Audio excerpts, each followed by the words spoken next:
our salvation. Si Kristo is sufficiente siya para sa atong kaluwasan. O kung magisgot ka o provision sa kaluwasan, isa lang ang makahatag nini.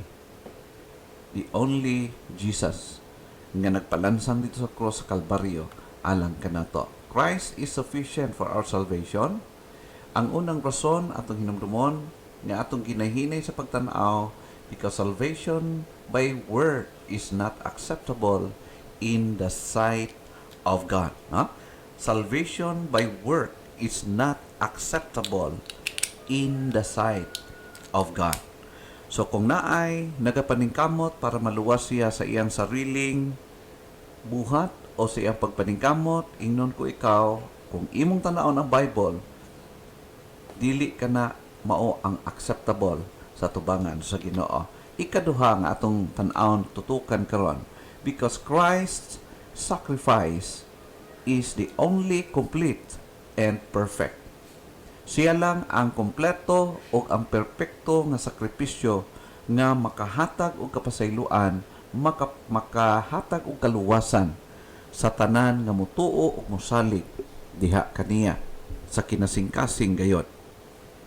Ato nga padayunon ang pagtan-aw, daghan mga passages sa tibuok Biblia nga nagahisgot mahitungod sa gihimo ni Kristo para kanimo ug para kanatong tanan. Ingon pa sa 1 Peter chapter 1 verse 18. Ingon siya dinhi, For as much as ye know that ye were not redeemed with corruptible things, as silver and gold, from your vain conversation received by tradition from your fathers. And in verse 19, but with the precious blood of Christ, as the Lamb of God, or as the Lamb without blemish and without spot. Mao kana ang kinaiyahan o ang dugo ni Ginoong Hesus, mao ang gi-offer, mao ang gipaagas aron nga matagaan kita og kapasayloan sa atong mga kalapasan. Atong makita nga giingon sa pulong sa Ginoo ni Apostol Peter, dili silver, dili gold, or anything na part ng ining kalibutana ang gibayad sa atong mga kasalanan, but it is the precious blood of the Lord Jesus Christ.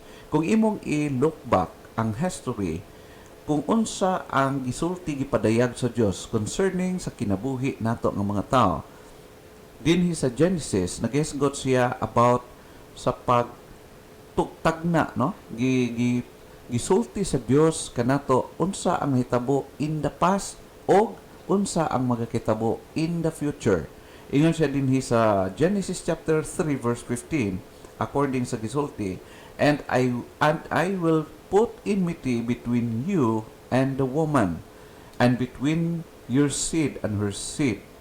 He shall bruise his head, and you shall bruise his heel. Mao kini siya ang una nga pagprophesy mahitungod sa pag-abot ni Ginoong Hesus. So wala pa siya maabot, gitagna ng daan nga ang Mesiyas moabot og siya ang makig-away, siya ang mupildi sa gibuhat sa demonyo nga pagguba sa human race. So ato makita din higala nga ingon siya, paakon mo ang iyahang tikod o usab siya iyahang bukon or pusaon ang ulo sa bitin. Mao kana siya ato makita dinhi. Kung imong tan-aw ni gala, nagisgot kini about sa crucifixion ni Jesus Christ, ang sacrifice ng himuon ni Ginoong Hesus sa umaabot nga panahon. Gikan ni ining Genesis chapter 3 verse 15, gi-profess na daan, gisulti na daan, gitagna ng daan nga adunay Mesiyas nga moabot. Og ang iyang himuon pildihon niya ang kalaban pinaagi sa pag-sacrifice. Abi sa devil, sa pag-afflict niya kay Jesus Christ, gisamaran niya si Jesus Christ, gipasuffer niya si Jesus Christ, abi niya kung mapildi niya ang atong manluluwas. Pero nagkamali siya. Ang iyang target nga patyon si Jesus Christ aron mapildi niya si Jesus Christ. Pero wa siya nakabalo nga during sa pagpakamatay ni Ginoong Hesus, sa pagkamatay niya, didto napildi ug nadugmok ang iyahang ulo. Ang tanang diskarte sa devil napildi na defeat ni Jesus Christ through his suffering and through his death. Mao kana siya ato makita higala. In fact, gi-explain kini sa writer dinhi sa Hebrews chapter 2 verse 14 nagingon, "For as much then as the children are partakers of the flesh and blood, he also himself likewise took part of the same, that through death he might destroy him that had the power of death, that is the devil." No? Sa iyang pagpakamatay dito sa cross Kalbaryo, na-defeat niya ang kalaban nga mo'y author o mo'y sinugdanan sa kamatayon. Nahitabo kini kung imong tan-awon, i-look back na to ang Genesis chapter 3 verse 6 nagingon, "And when the woman saw the tree was good for food, and that it was pleasant to the eyes, and a tree to be desired to make one wise, she took of the fruit thereof, and did eat, and gave also unto her husband with her, and he did it." So ato makita gibuhat gikaon usab ni Adan ang gi-offer sa asawa niya nga nakakaon ng daan sa gi-offer sa devil, o nakadisobey sila sa gisulti sa Ginoo. As result sa ilahang isa ka action pagiging disloyal sa Ginoo ang nahitabo ingon sa 1 John chapter 5 verse 19, sumala pa sa pag-explain ini, ingon siya, "We know that we are from God, and the whole world lies in the power of the evil one." So ang nahitabo, right after nga nakasala si Adan o si Eva against God, nakita na to nga nailog sa devil ang control sa tibuok universe o sa tibuok human race. O nahitabo nga ang kalibutan nahimong under sa influence sa devil. Mao kana siya nga di na masabtan ang dagan sa tong panahon. It's because it is under the control or the influence of the evil one. That's why nga ang Ginoo iyang gifulfill o iyang ginatuman ang iyang promesa nga ipadalagid niya ang manluluwas nga mao si Ginoong Hesukristo. And it was prophesied in the Old Testament.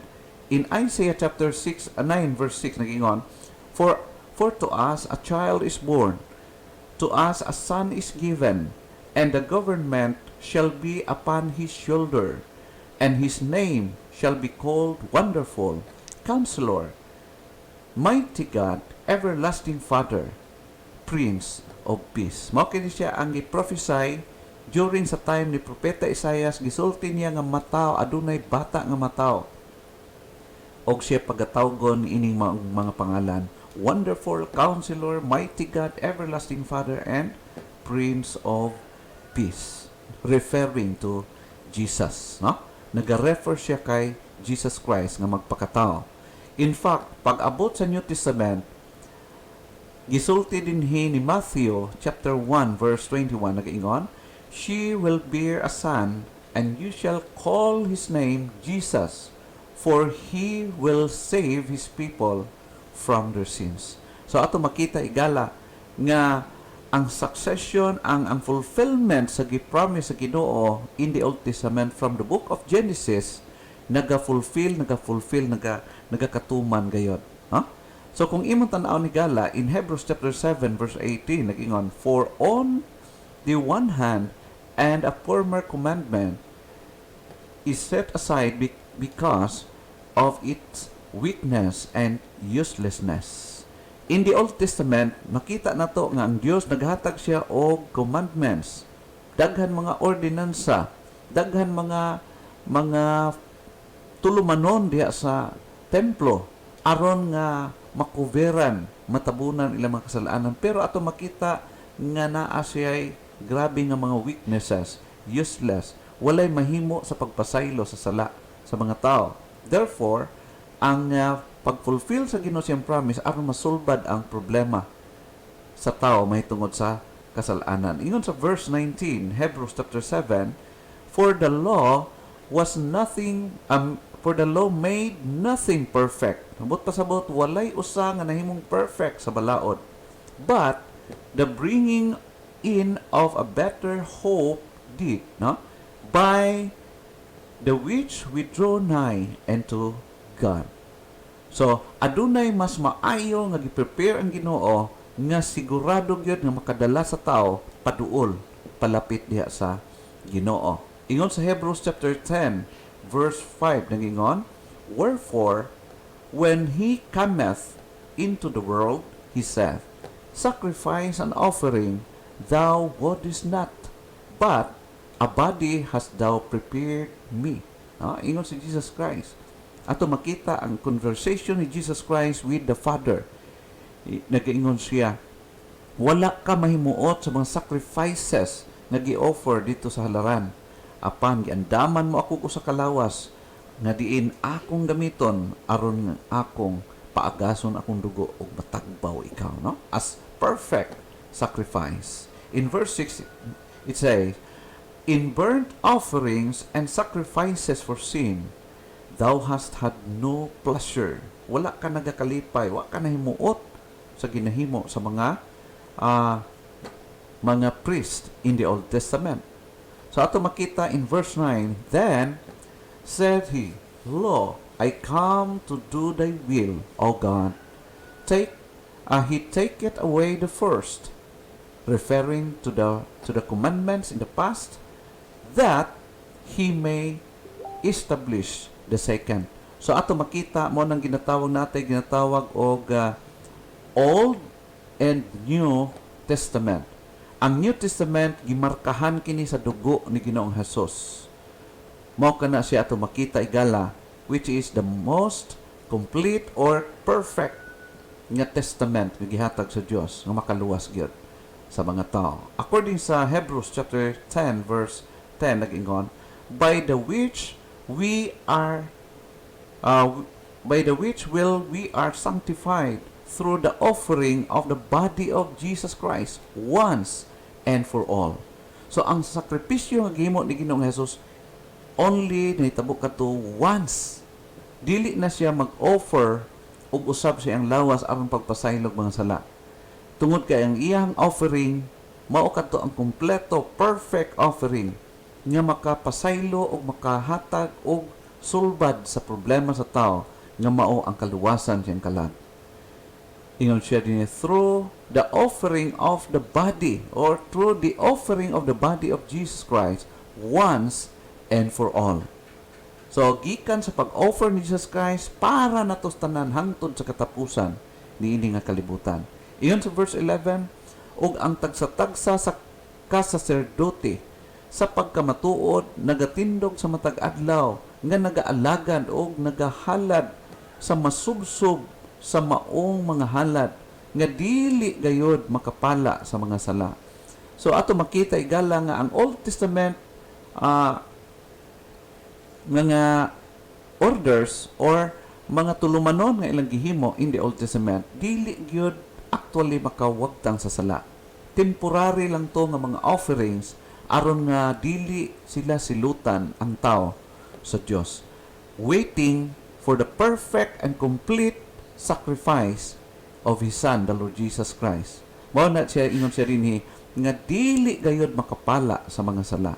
Nganuman, kinsa man ang offering nga makapala or maka-erase sa mga sala sa mga tao nga mosalig kaniya, only ang offering ni Jesus Christ, which is ang iyahang body. According sa verse 10, klaro nga gisulti, apan si Kristo naghalad sa usa ka sakripisyo alang sa mga sala, usa ka maayong halad hangtod sa kahangturan, og unya milingkod siya sa tuo sa Dios. Higala, assurance kini kanimo og kanako kanatong tanan kung musalig ka kang Ginoong Hesukristo katong pagpalansang ni Kristo Jesus dito sa cross. 2,000 anyos na sobra ang nakalabay. Higala, ingon pa siya, kadto mao ang tinuod yun nga maka-erase og sala sa tanang tao nga motuo kaniya. O kato nga offering is hangtod sa kahangturan. Dili na usab-usabon, kaisa lang nag-offer si Jesus Christ. Unlike sa offering in the Old Testament nga sige balik-balik. Ha? Mao kana siya to makita igala. Iyon sa verse 17, Hebrews chapter 10, once nga ikaw motuo, mutugyan sa imong kinabuhi diha kang Kristo, unsay himuon sa Dios kanimo, ingon siya, and their sins and iniquities will I remember no more.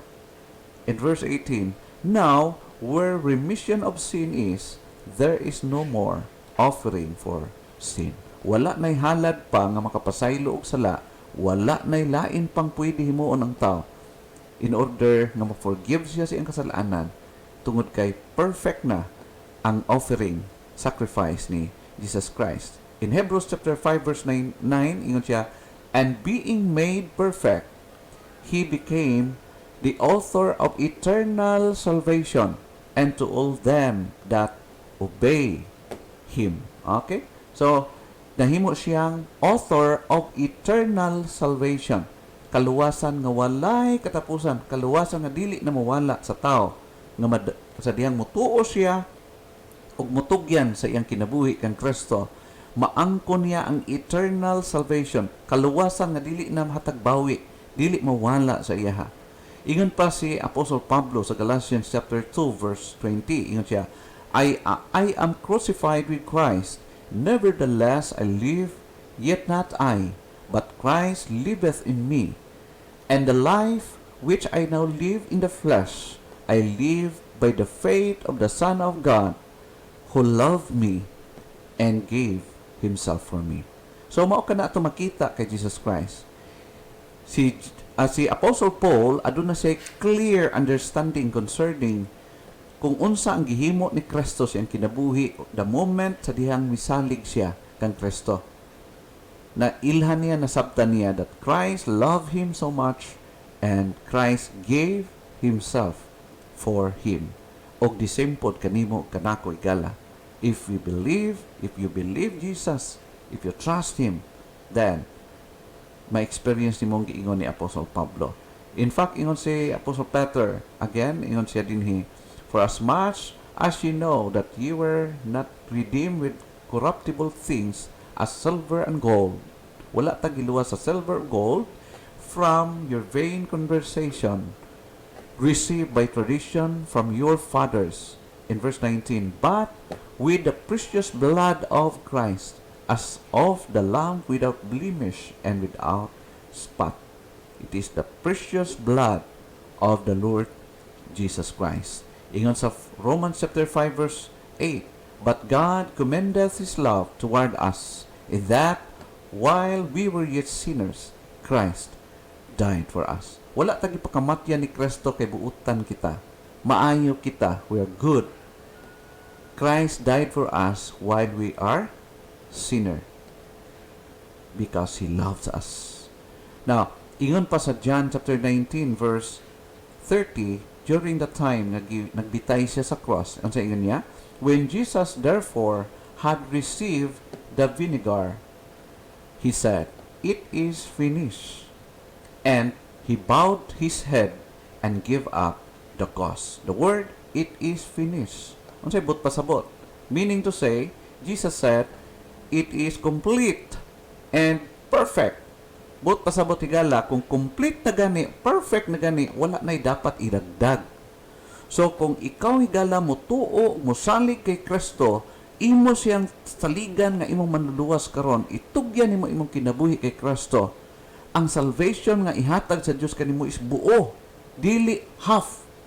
Nga kailangan pa nimo dagdagan. Ingon si Jesus Christ, it is finished. It means to say, it is complete. It is perfect. O si Kristo na mismo ang nagsulti ni Ana. So therefore, wala na'y kailangan dagdagan pa nimo higala. Kinsa may mas maayong performance, ikaw o si Kristo. Kamuingon ta nga, nagtuo ko kay Kristo pero dagdagan gyapon ako. Brothers and sisters, friends, Christ's sacrifice was complete and perfect, enough to save your soul. Unsa man ang dapat natong tuuhan, himuon, just trust Him and commit your life to Him right now. Kung di pa kasigurado sa imong kaluwasan, I invite you to trust Jesus. Jesus alone can save you. Now, iyon pa si Apostle Pablo sa Galatians chapter 2 verse 21. I do not frustrate the grace of God, for if righteousness come by the law, then Christ is dead in vain. Iyon pa si Apostle Pablo, kung naa may taong mamatarong pinaagi sa iyang performance sa pagbantay niya sa kasuguan, iyon siya, then ang pagpakamatay ni Kristo sa cross, useless, vain. But pasabot nga ang kamatayon ni Kristo maog gyud ang ultimate nga makaluwas og tao.